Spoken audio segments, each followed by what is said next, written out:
My heart was totally pounding. I was sweating a little bit. It was so electrifying. I woke up with the clearest thought. It's time to start your coaching business. $100 million a year plus growing business, but you're also working with your brother and you're helping grow a startup. How did you manage that balance? Sometimes wonderfully and sometimes horrendously. I feel like we should put a mic in your hand just so you can drop it. So many entrepreneurs just kind of like put to aside and say, well, I'm doing this for my family, but forgetting that they're not living in the day. They're talking about the future. Don't mix business and family, and don't mix business and friends. There are too many businesses that are succeeding at the expense of families, and I'm not okay with that. We've seen when family and business don't work, a few things are in the way. One, are you looking for actionable insights from the world's most inspiring individuals?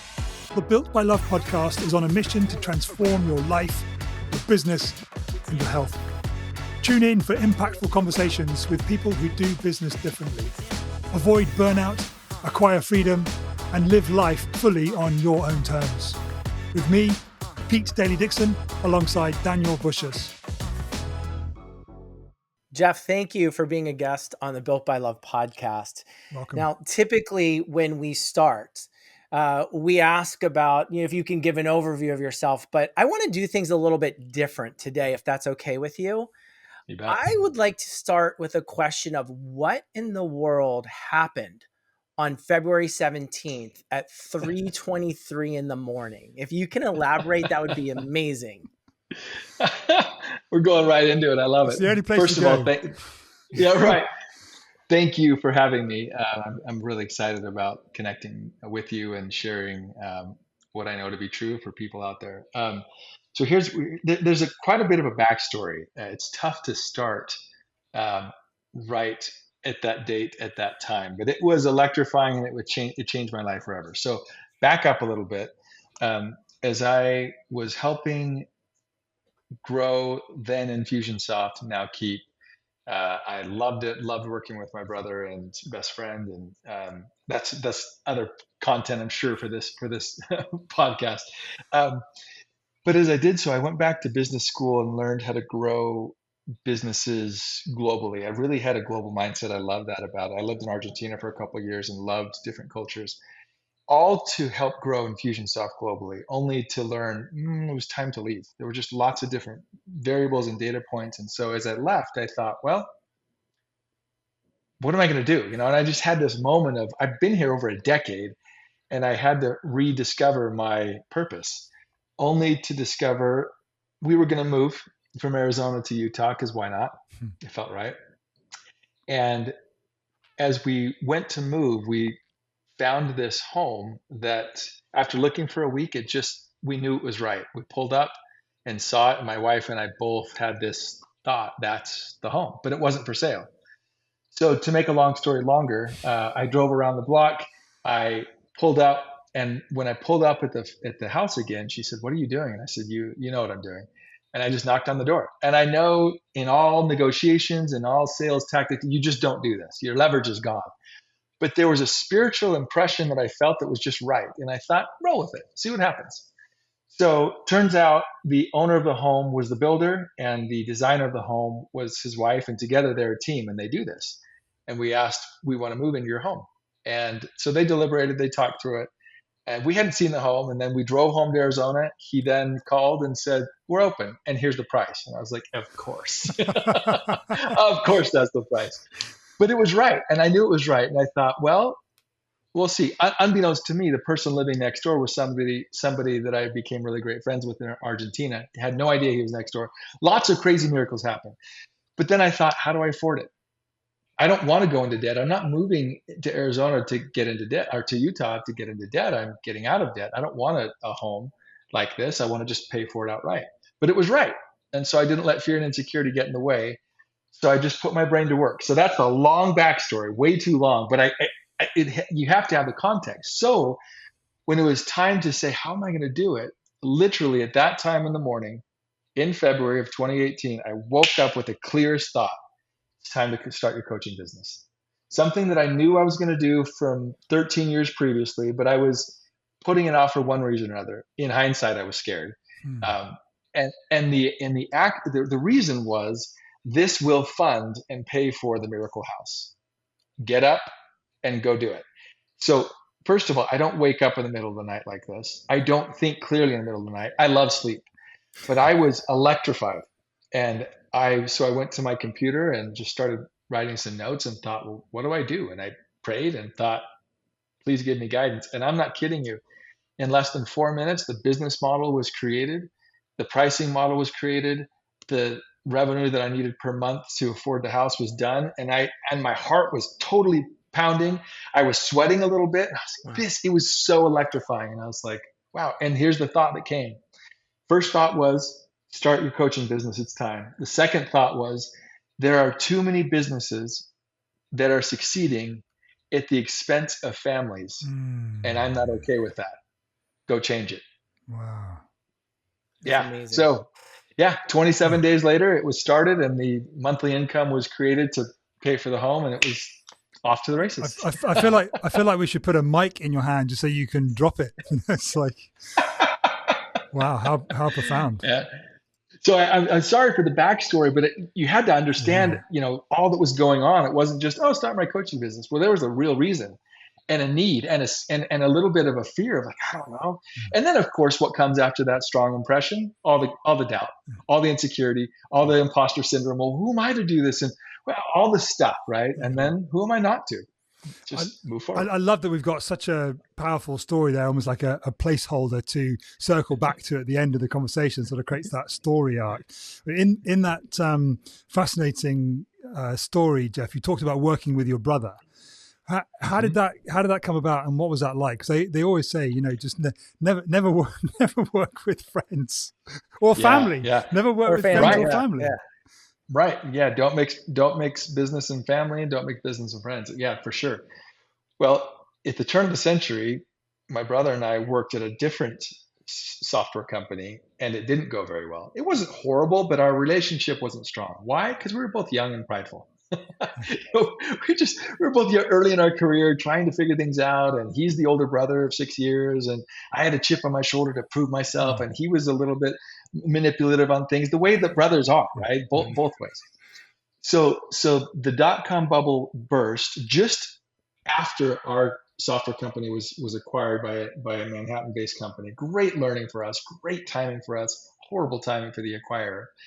And then he went off and started this little custom software shop in Arizona with his brother-in-law, two brother-in-laws. And they said, hey, you should come work with us. And this brother-in-law was actually my best friend growing up.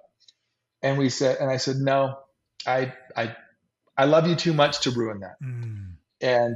And then fast forward a little bit, they grew and they bootstrapped it. And then I was diagnosed with cancer. And cancer was the turning point for me. I had melanoma that made me go, what am I doing with my life? I survived this. Clearly, I have a purpose here. What's my deeper purpose? And so I asked different questions, and it was time to go join my brother. And in a bit tentatively, we approached it, but we were much more mature. I had survived cancer. He had survived growing a business and the stress. And he was humbled to the dust. I was humbled to the dust. And so we said this: if this is going to work, we've seen when family and business don't work, a few things are in the way. One, there's pride.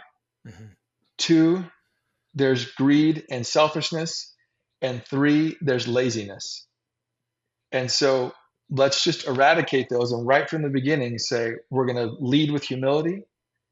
We are going to lead with gratitude, and we're going to lead with hard work, period. And let's not let anything get in the way of our relationship. In fact, let's allow this to build a stronger bond and a stronger relationship with each other. And that was the kind of the guiding principles. And then he said, and to be clear on that third pillar of hard work, if you don't deliver, and I filled in the sentence for him, and I said, you fired him straight away.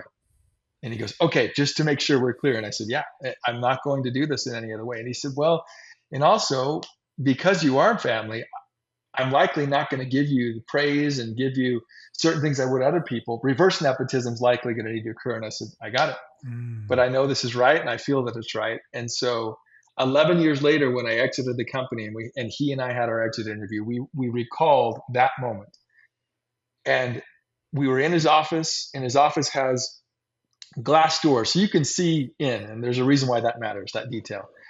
We're talking through it and just reminiscing of what we've learned and who we've become and how we've just been so inspired by one another. And I said, I see you and understand you in ways that I never could have had we not worked together. And we were so concerned about this ruining our relationship. And then I started crying, he started crying, and I said, we are closer than we've ever been. Wow. And we have a respect for each other because we went through hell and back multiple times. Any business owner does, right? It is so hard. And when you see someone's tenacity and fire and grit and faith and everything that goes into it, and then they succeed and they get beyond all the darkness, you can't help but look at them and go, man, you're amazing. Mm-hmm. And that's what we felt. And we embraced at the end. And so both of us are crying. And that's why the glass door is applicable, because, we're sitting there crying. People are like, man, he must be rough. He's firing. It wasn't a firing. It was just a great moment of love. Wow. And we just talked on Friday, and we just have a different bond, all because we created guiding principles and said, we will not break these, and we're going to live this way. And our relationship is better. So I'm a big fan of working with family, so long as you have great clarity and expectations right from the get-go, and you can't deviate from those. Speaking about family, I mean, you alluded to it earlier, and one of the reasons that we created this podcast is there's ample information out there, ample podcasts and conferences and events and clips on social media to talk about how to scale and grow your business and all that stuff. But the reality is, at least from my experience, and I think, Jeff, you'll likely agree, is that so many times when you get caught up in growing a business, that you focus and put all your effort and energy there. And then what happens is your personal relationship, your family, your health deteriorates. And it's almost impossible to keep that balance. And this is where I'm directing my question, because you not only had a family that you had to care for and children, but you're also working with your brother, and you're helping grow a company that started out from, a startup, like no resources, to $100 million a year plus growing business. So how did you manage that? How did you turn off that work of like, I'm stepping out of the building, and now if I see my brother at a family event or whatever, how did you manage that balance and those boundaries? The short answer is sometimes wonderfully and sometimes horrendously. So we all realized, if we want to stay happily married, we're not talking about work at family functions. Mm-hmm. And if we want to be wise leaders in the company, we're not talking at work at family functions. Know your place and know your hat. In fact, my best friend and I, when he would, we'd be just going to lunch together randomly, he'd start sharing about certain things with the board. And I'd say, hold on, is this something any employee would know? And he said, no. And I said, then stop. And we just had to respect the line of communication on certain things. Wow. When it came to balancing family and health and a thriving relationship with my wife and my kids, like I said, sometimes I was horrendous at it. In fact, quick story, when we were expecting our third child, I was really pushing hard. It was right when I had started. And so I had this insecurity. I need to make sure all of my results speak for themselves. So everybody knows I got hired for that reason, not because I'm a brother. Yeah. And, we were having a child in about 4 months. And so I was like, all right, well, I'm just going to go for it, and worked really early till really late at the office. Meanwhile, my wife is home with 2 young kids, pregnant in the hellish heat of Arizona. And I just thought, once I have my baby, then I'll be able to take time off. Well, I came home to nobody, literally. And I thought, she wasn't supposed to go anywhere. So I text her, nothing. I call her, nothing. Finally, a few hours later, I said, hey, are you okay? Yeah. And I said, do you want to tell me where you're going? No. Oh. Are you coming home? Maybe. Just quick. And I was like, oh boy, I'm in trouble. So finally, she tells me, yeah, I'm on my way to Disneyland. I'm sick of the Arizona heat. And Are you ready to take your business to the next level, but continue to be held back by marketing that fails to bring in new customers? It's time to stop settling for lackluster results, wasting your time and money, and focus on a proven formula for business growth. At Built by Love, we're more than a marketing agency. We're your growth partner.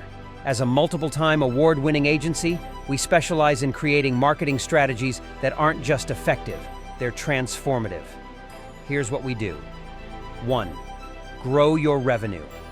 Our proven systems drive meaningful, measurable results. 2. Elevate your brand. Our strategies will help you stand out and connect with your audience on a deeper level.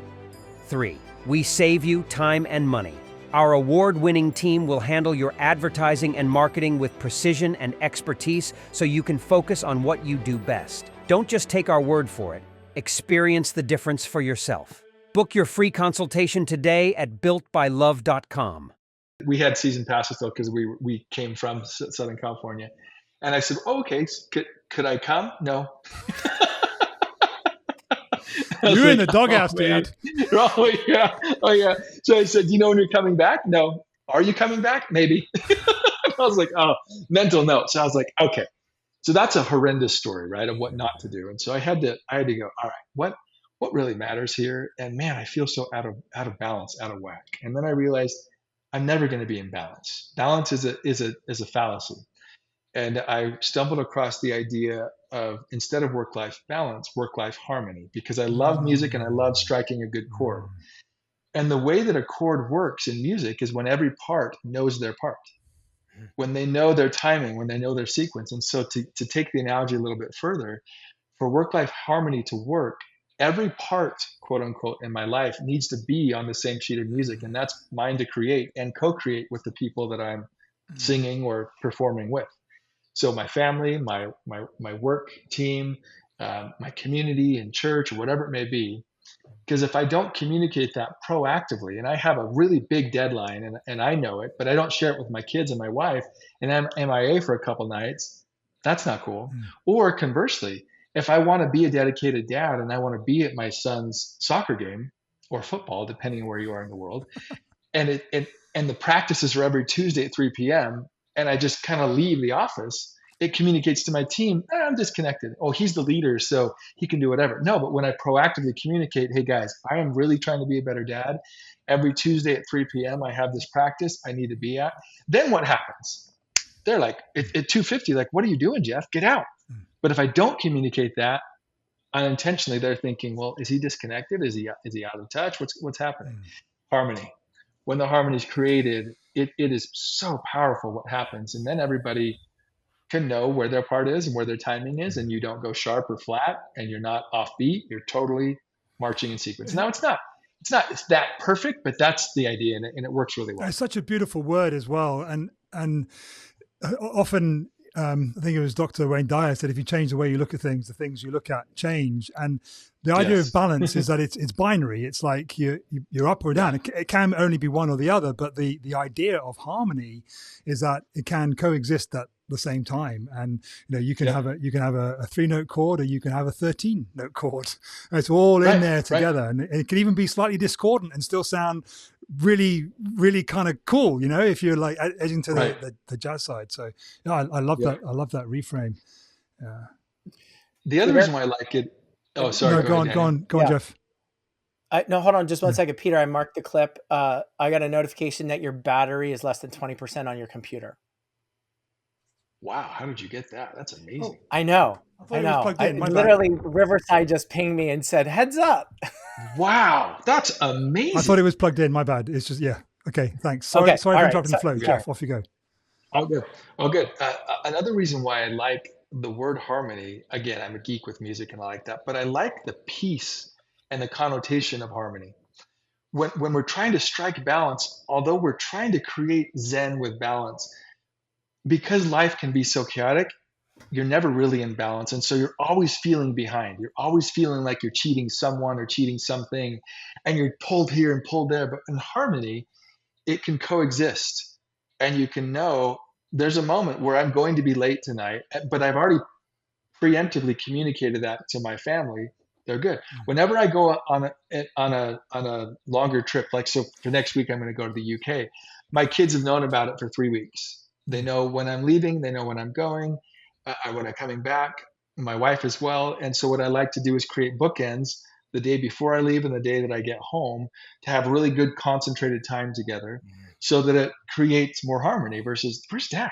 And they may not say it, but they may be feeling dad's kind of MIA, and I don't want to be an MIA dad.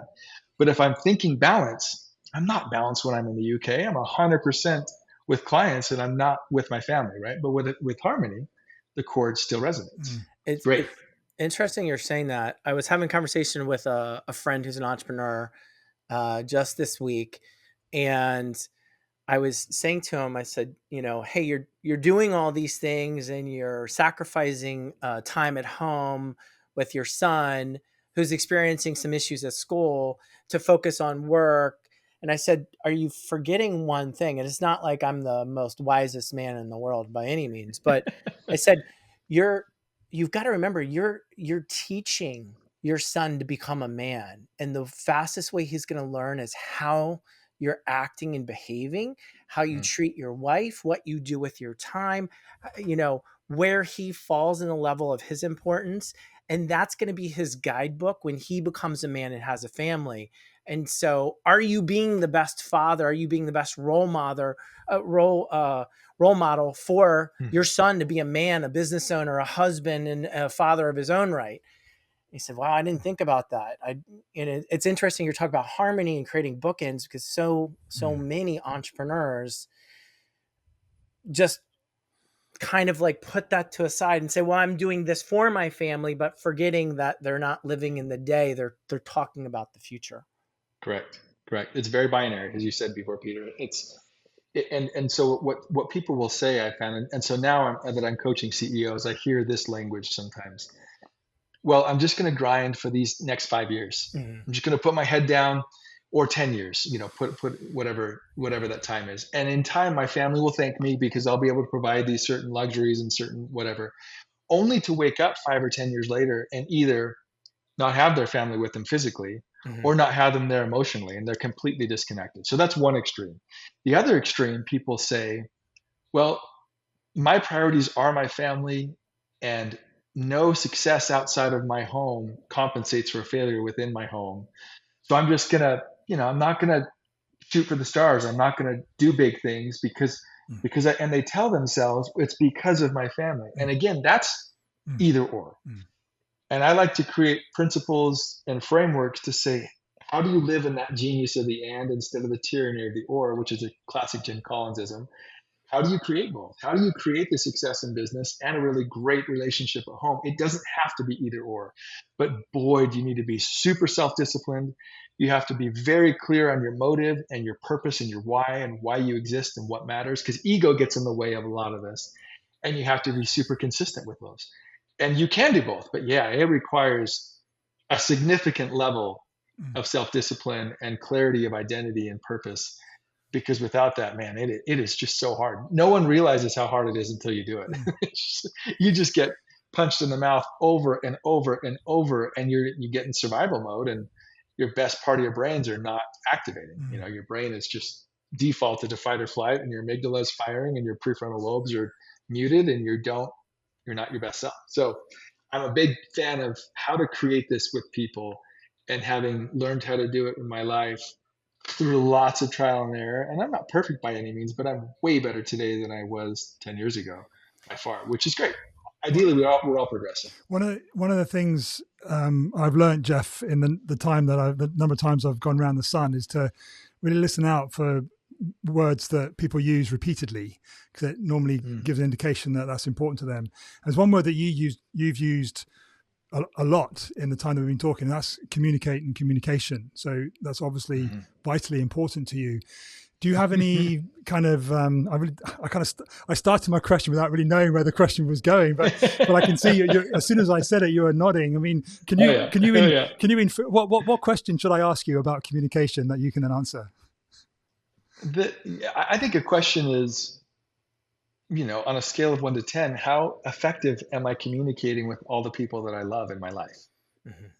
and to check in on that with people. And often we view the world so clearly that we assume everybody else views it the same way. Anyone who's been in a relationship longer than a year knows, yeah, we do not see the world the same way as human beings. And oftentimes assumptions make major problems. And so, yes, I'm a huge fan of communication. My wife and I actually were just talking about this. We've been married 24 years, and we're going through the next evolution of our business and helping CEOs and their spouses really come together and create harmony in their business and their marriage. I digress a bit. Wow. But as we're going through it, we were going through the content and saying, why are we doing well at this? What's happened? And my wife said, and it was a great compliment she paid. She said, because you care and you emphasize communication in ways that I never was taught in my family. They had a tendency to under communicate, to avoid conflict, to sweep issues under the rug. And I have a tendency to illuminate and to just bask in the glory of our imperfection and say, okay, so now what? But the more that we hide and the more that we avoid, it creates issues. There's a great coach out there, Steve Hardison, who says this: what we avoid creates a void. And so there's communication where we're conflict avoidant. There's also communication of proactive, thoughtful. How will they be feeling? How will they be thinking? What will they need? Back to the harmony component.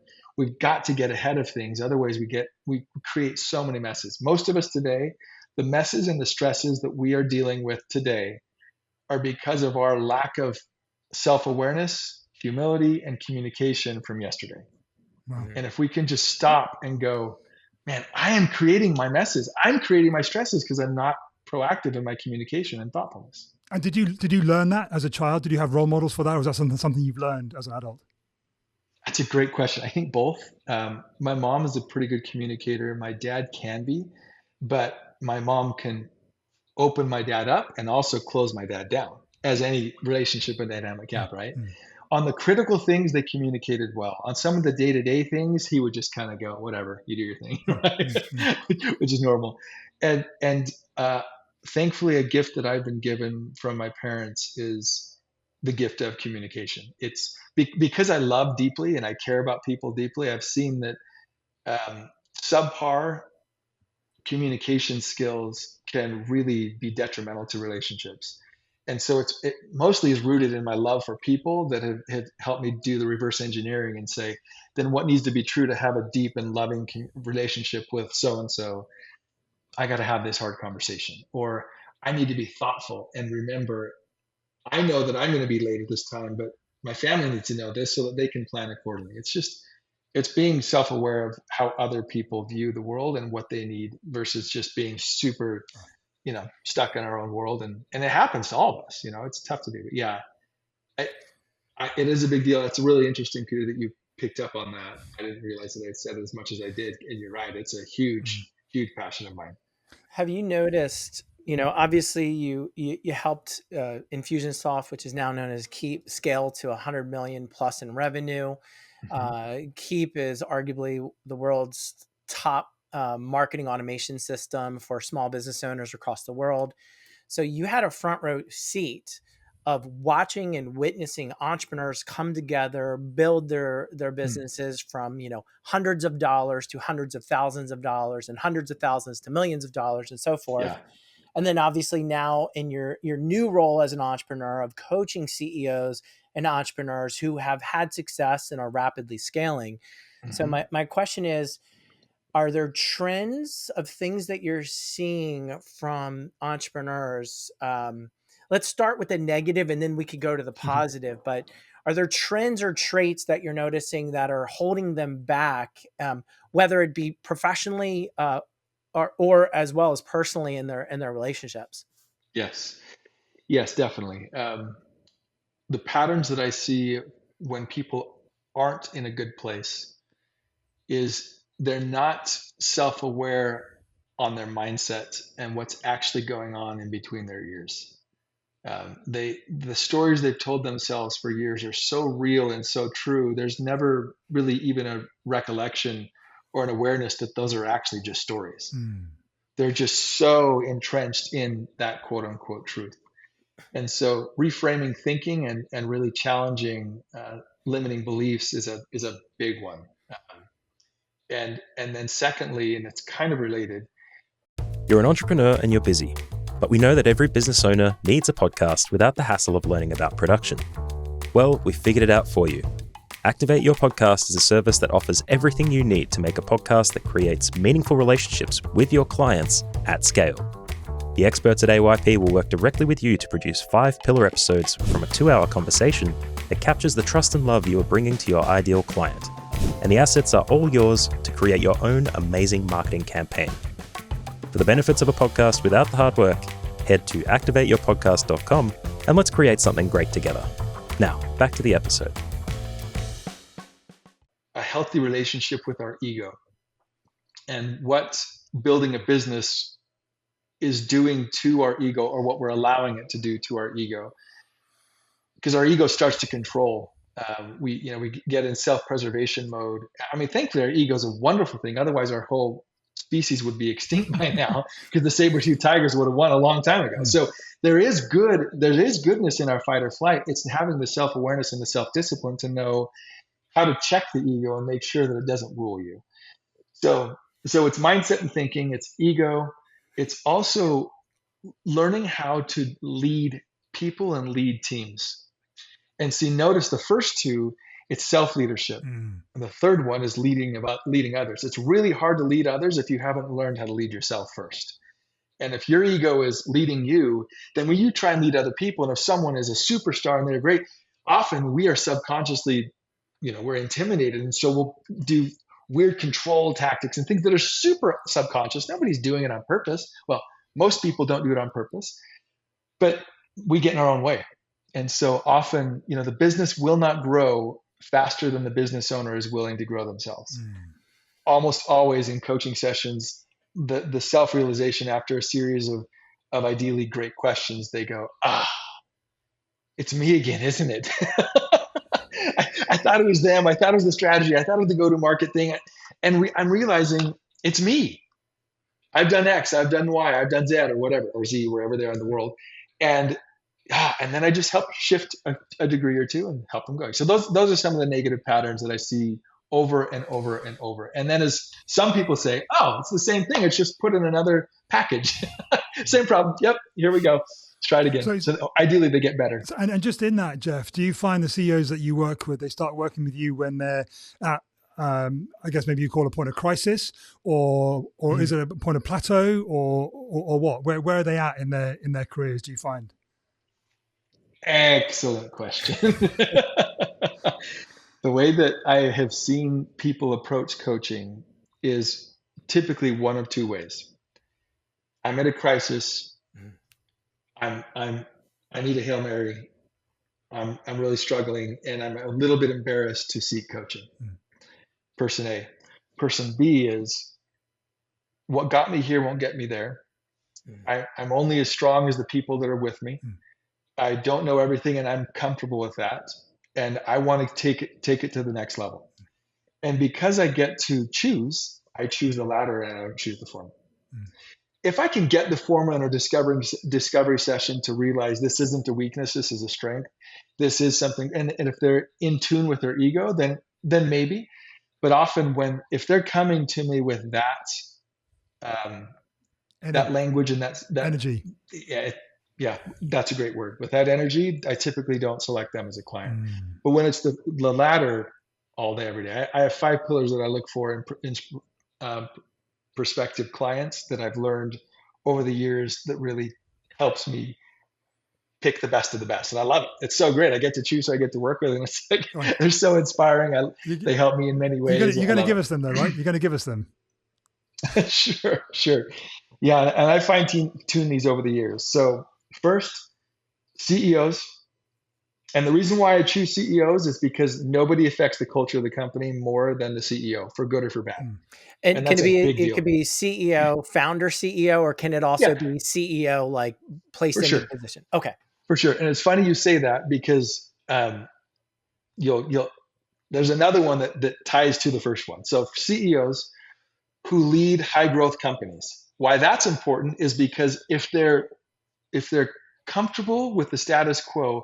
They're not a grower the way that I like to work with. I like people that are constantly growing. Mhm. They're thinking, man, grow or die. Now, not that scarce, but you get the idea. I want to grow, right? Because when they're growing, they're going to be much more coachable.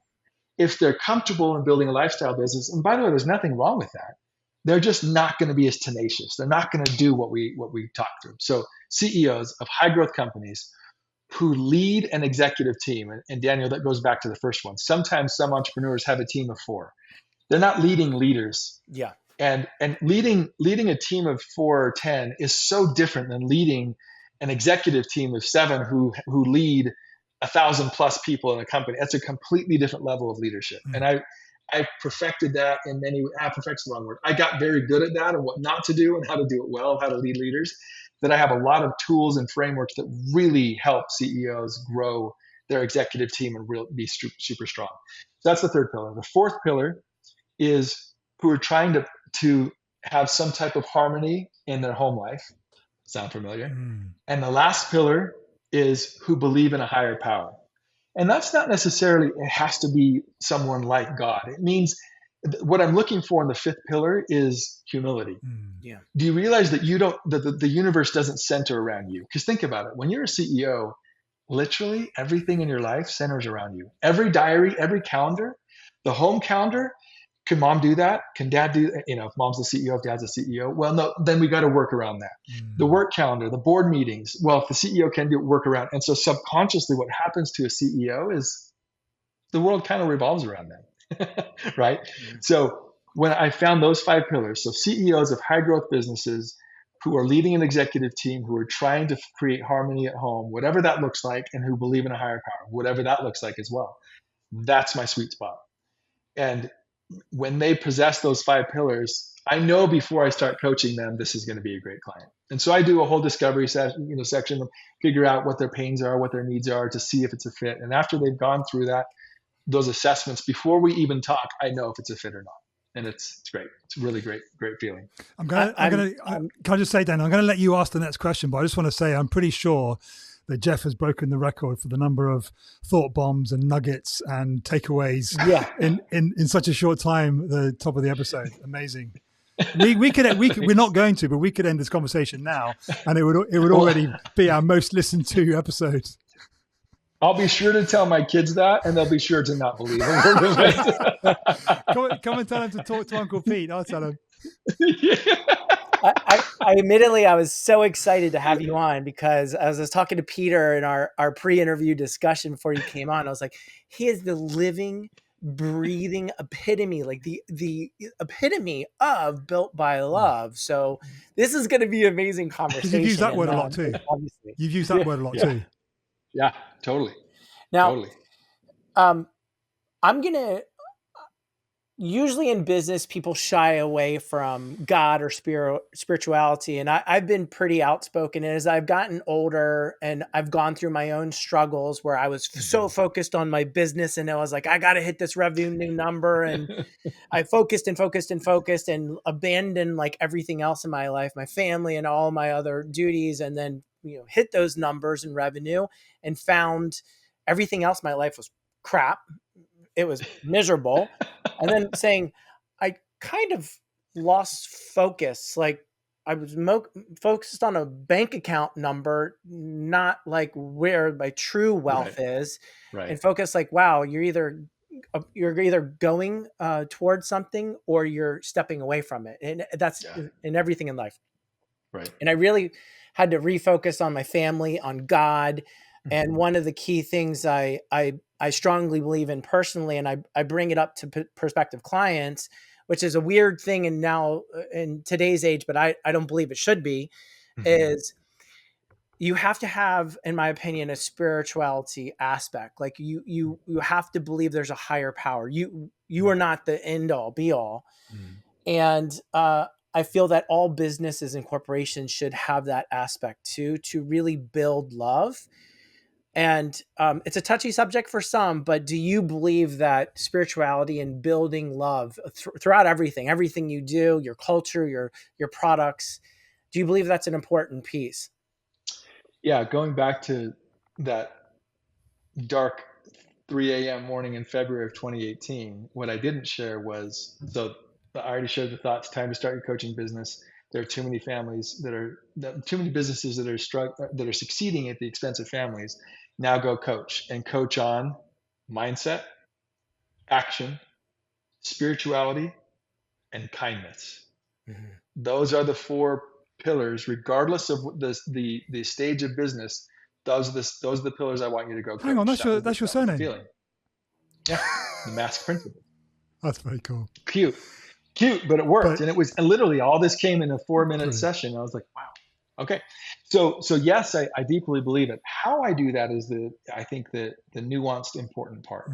I've learned that when I should on people, when I project my beliefs on others, naturally humans repel that.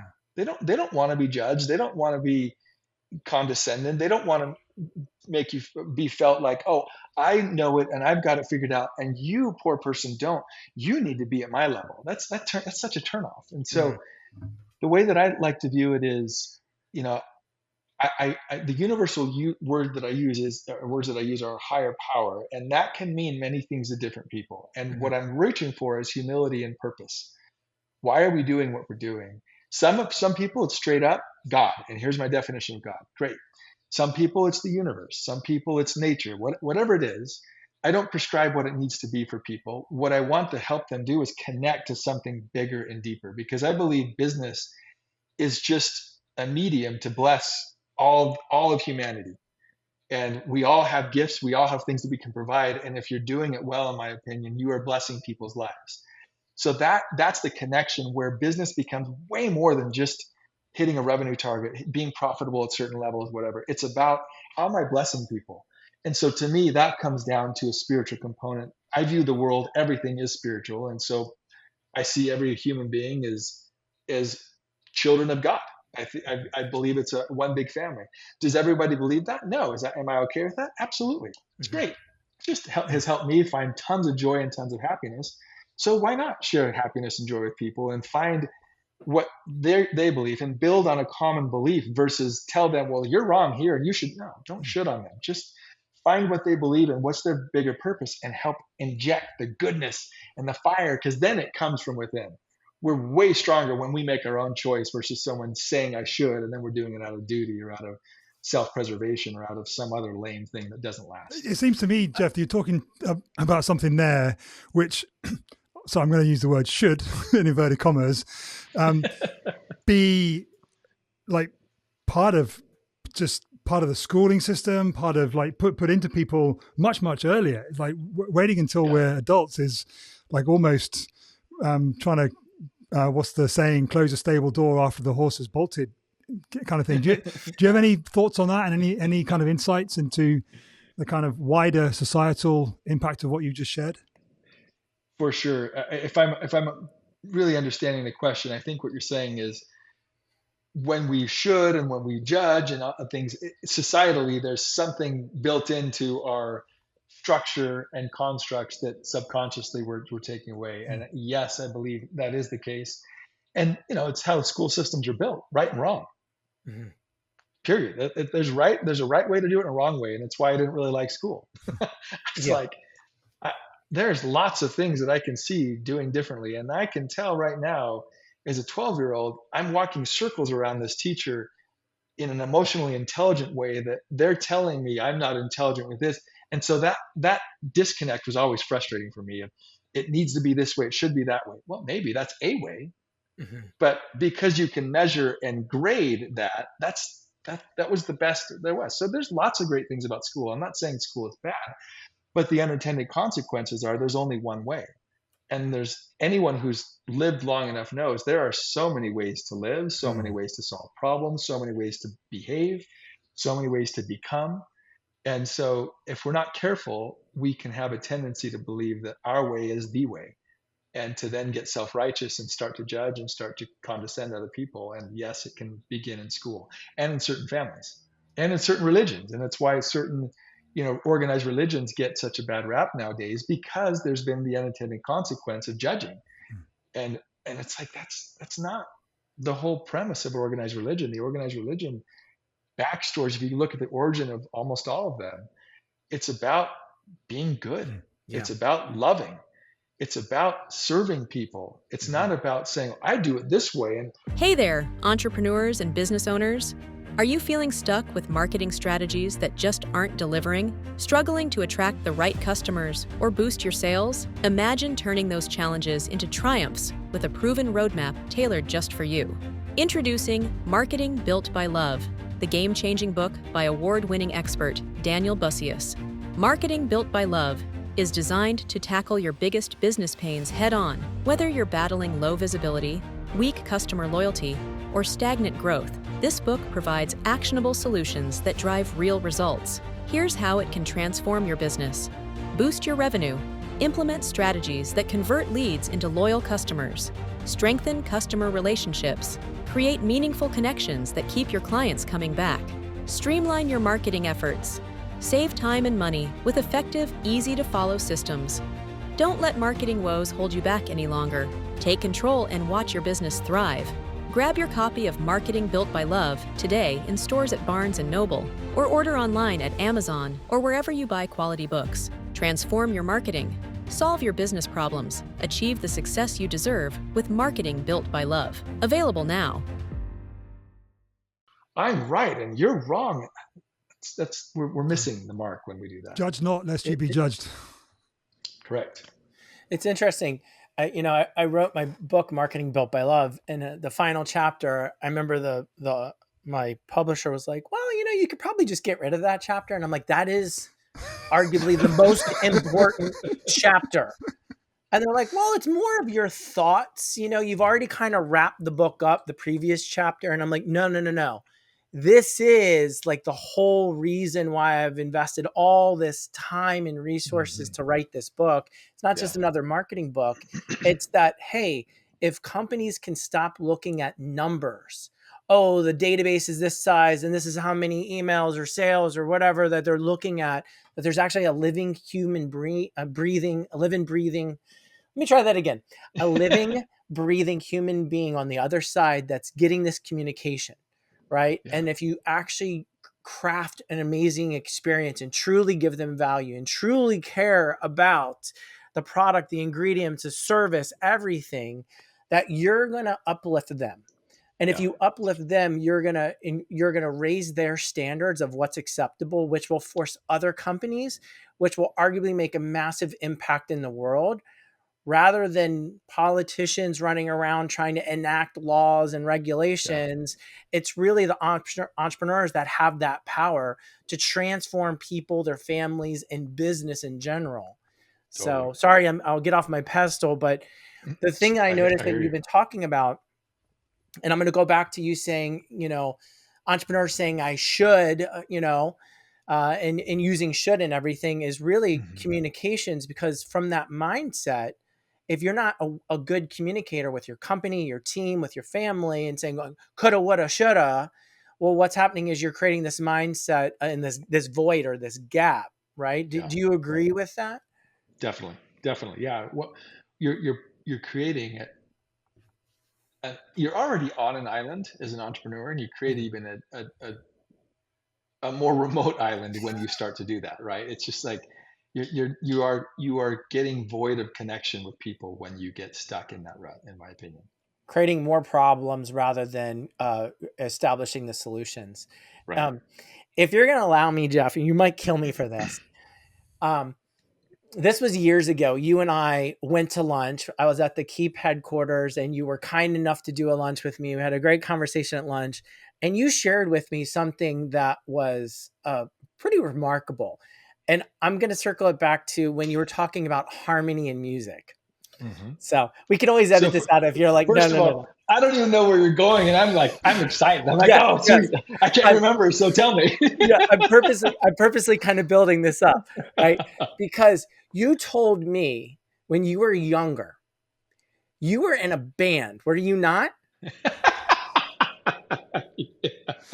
Yeah. You were in a boy band, right? Yeah, totally. And I love harmony. And we had a 6-part harmony group, and I loved it. And I'm still friends with them today, really close, because whenever you create that kind of music together, you have to be so in sync to get really tight chords that we literally created bonds for life. Yeah. So yes, I That's was. amazing. So you literally are living and breathing, like eating your own dog food on the mask principles, and how you're coaching CEOs and founders because you've lived it. I mean, Yeah.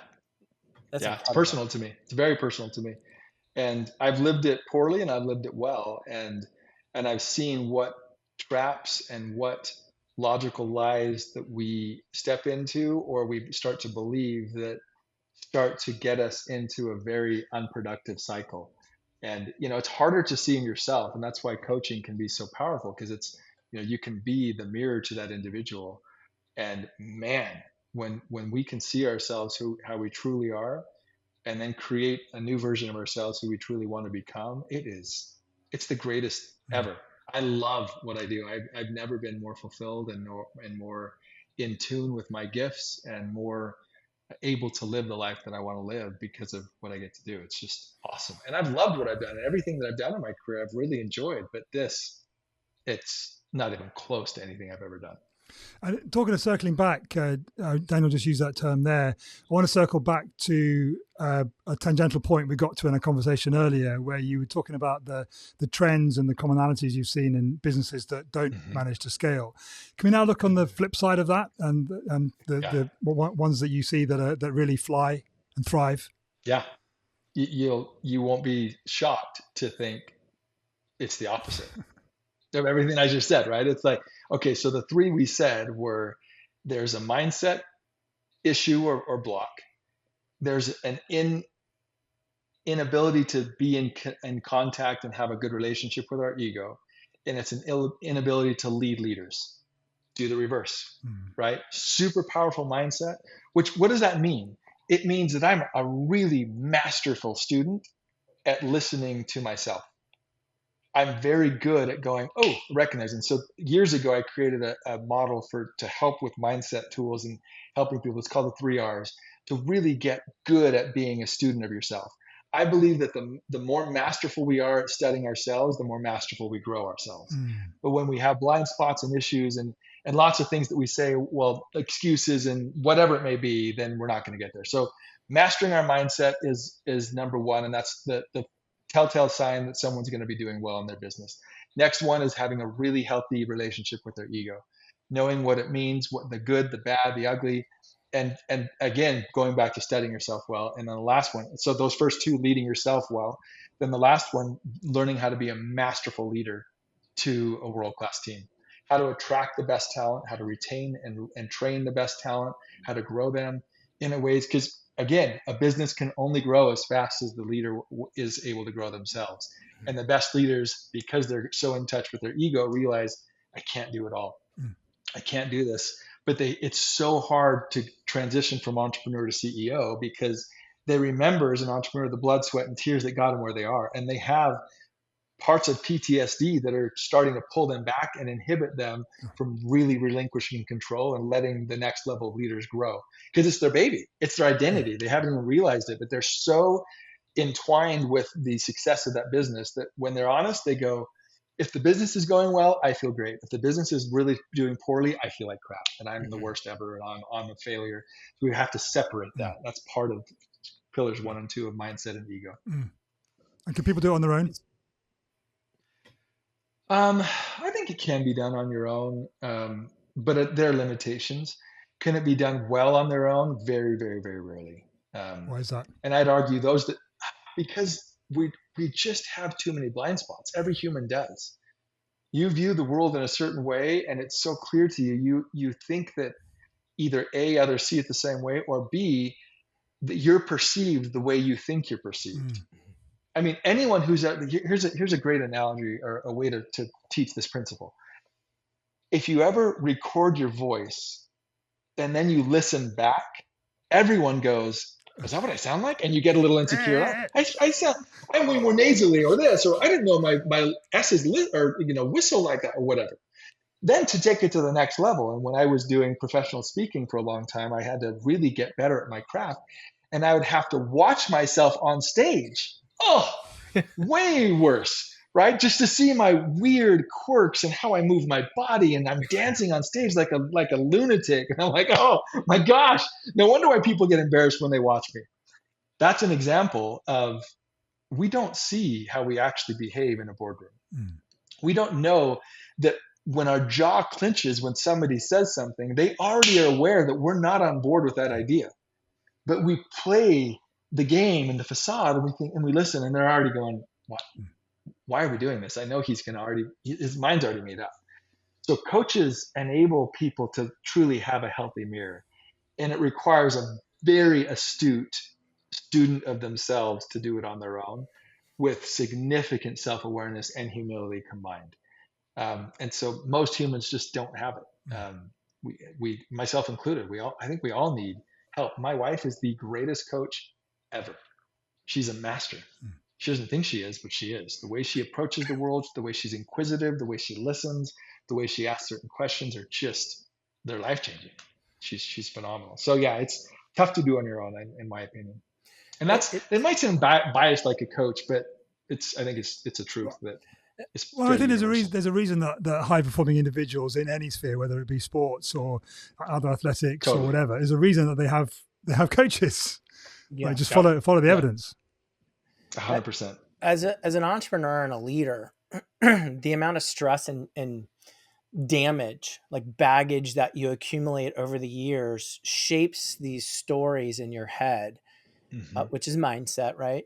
That I can even speak from personal. When I had this epiphany years ago, or everything business-wise was good, but everything else was bad, and I was trying to seek help to figure out, like, how do I fix this? Like, why is my personal life so bad?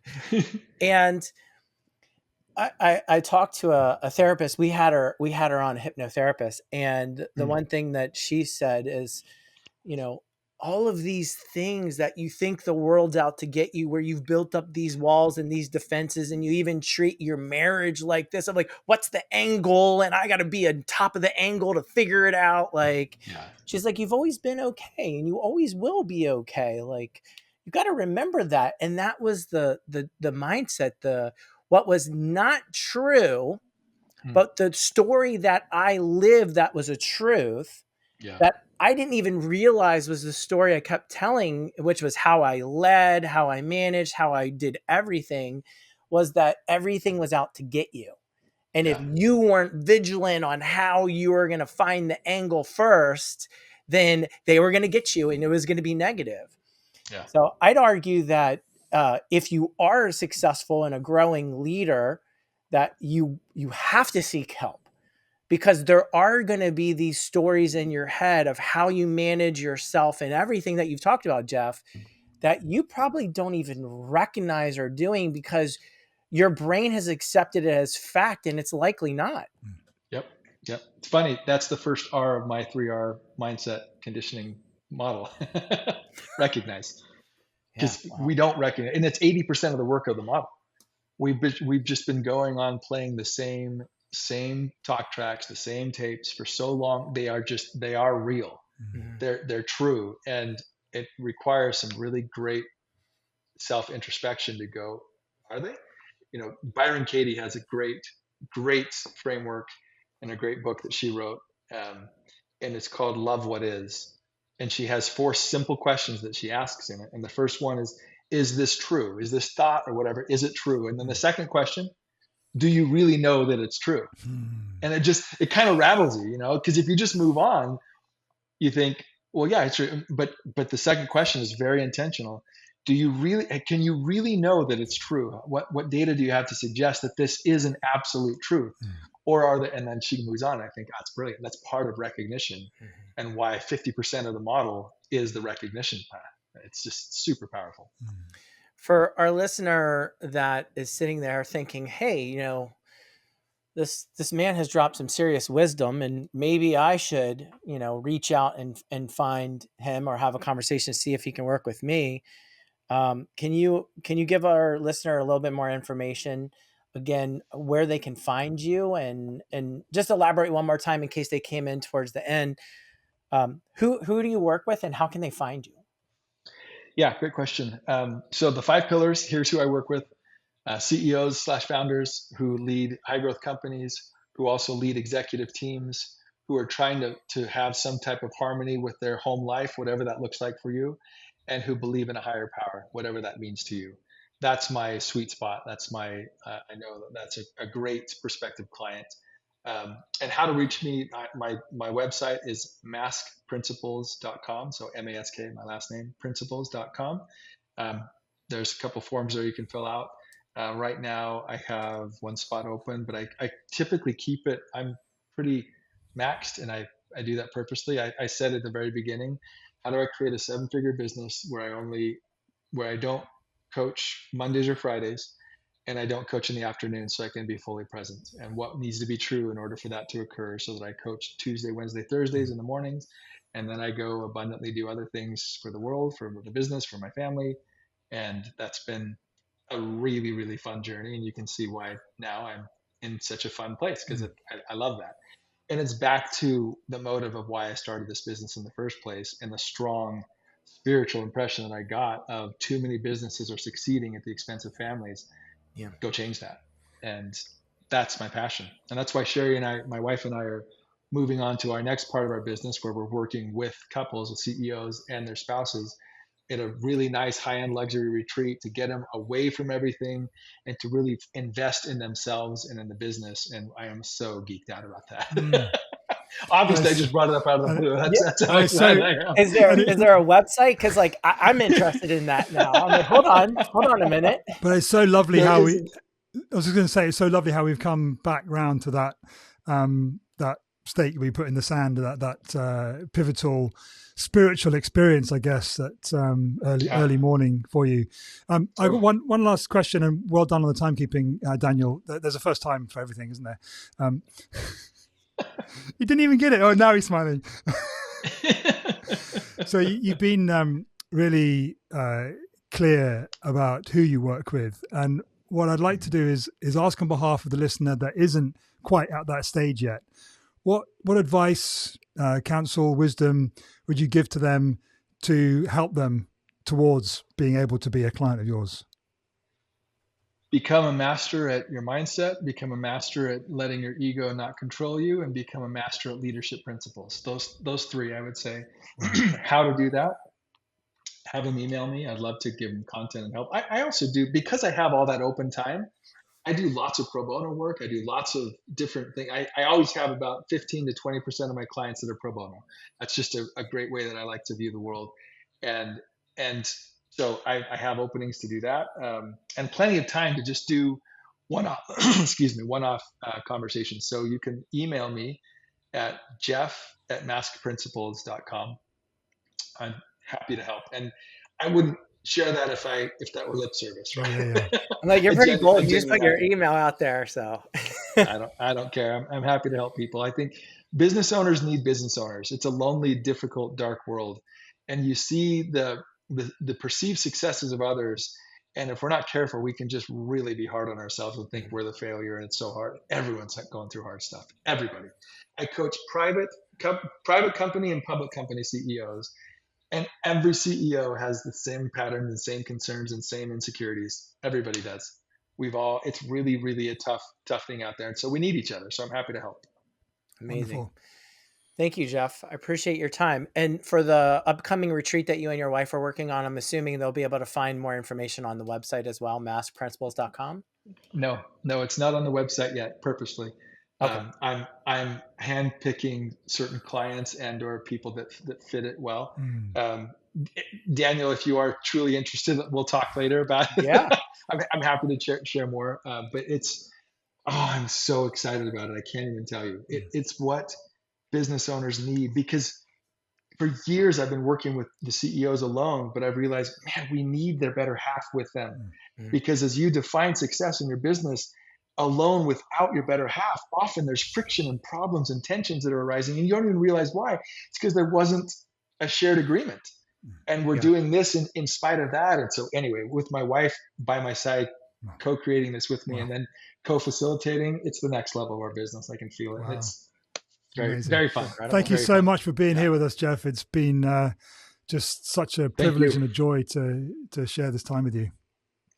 Thank you. I feel exactly the same way. I totally admire and love you both and appreciate you and love what you're doing and what you're creating. It's awesome. Thank you for The world building needs love, it. Jeff. That's amazing. Thanks so much for listening to this episode of the Built by Love podcast. If you found the conversation inspiring or helpful in any way, then head to builtbylove.com/podcast and make sure you're subscribed to our email list. Please also take a few minutes to leave us a rating and review wherever you get your podcasts, and share this episode with a friend that you think it might help. Each review helps us to spread the message of love to more people. See you next time on the Built by Love podcast.